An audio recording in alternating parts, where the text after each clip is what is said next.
আমাদের যে স্বাধীনভাবে কথা বলার পরিবেশ সৃষ্টি হয়েছে, আজকে আমরা যাদের ত্যাগ এবং কুরবানির ফলে আজকের এই নতুন বাংলাদেশ আমাদেরকে উপহার দেওয়া হয়েছে, তাদের শাহাদাতের উচ্চ মর্যাদা কামনা করছি রাব্বুল আলামিনের কাছে। এবং এই এলাকার শহীদ এমদাদুল্লাহ তার শাহাদাত কামনা করছি, যে স্বৈরাচারী শতাব্দীর সেরা স্বৈরাচার হাসিনার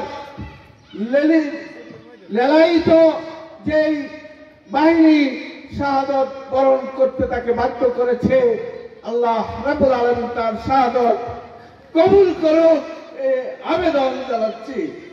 সংগ্রামী সাথী ও বন্ধুরা, যারা আজকে আমরা এখানে উপস্থিত হয়েছি, আসুন আমরা আমাদেরকে চিনি, আমাদের পরিচয় জানি, পরিচয়ের আলোকে দায়িত্ব পালন করার জন্য আমরা নিজেদেরকে পেশ করি। আমাদের পরিচয় হলো যে আমরা আল্লাহর খলিফা, ইন্নী জাইলুন ফিল আরদি খলিফা। আমরা আল্লাহর খলিফা, আল্লাহর প্রতিনিধি।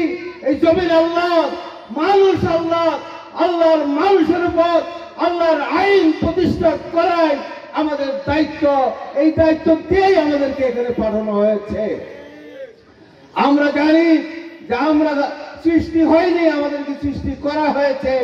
আমরা এই পৃথিবীতে আসিনি, আমাদেরকে আমরা এই যে এখানে এসেছি আল্লাহর প্ল্যান অনুযায়ী, আল্লাহর ইচ্ছায় আমরা সৃষ্টি হয়েছি, আল্লাহর ইচ্ছায় আমরা এই পৃথিবীতে এসেছি। এই রানাগাছা ইউনিয়নে যে আমরা জন্মগ্রহণ করেছি আমাদের ইচ্ছায় না, আমাদেরকে জিজ্ঞেস করা হয়নি, বরং আল্লাহর পরিকল্পনা অনুযায়ী আমরা এখানে জন্মগ্রহণ করেছি। সম্মানিত ভাইরা আমার, সুতরাং এটা আমার জমিন, এটা আমার কর্মক্ষেত্র।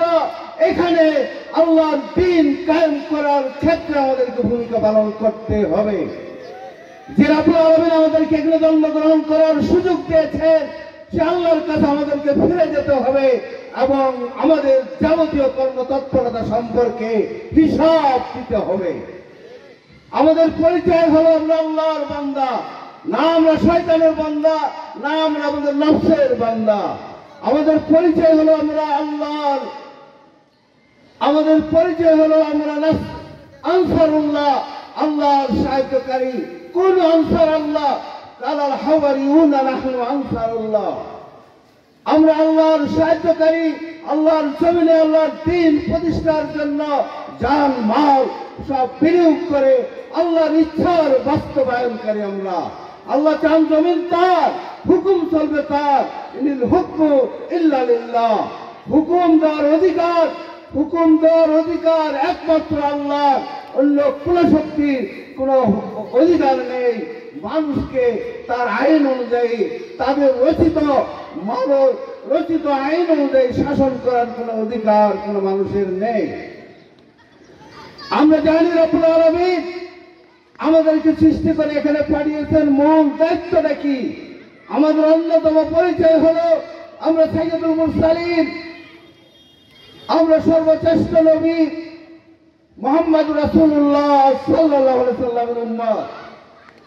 তার উম্মত হিসেবে আমাদের দায়িত্ব হলো, যে দায়িত্ব তিনি দীর্ঘ 23 বছরের নবতী জিন্দেগিতে পালন করেছেন, সে দায়িত্ব পালন করা।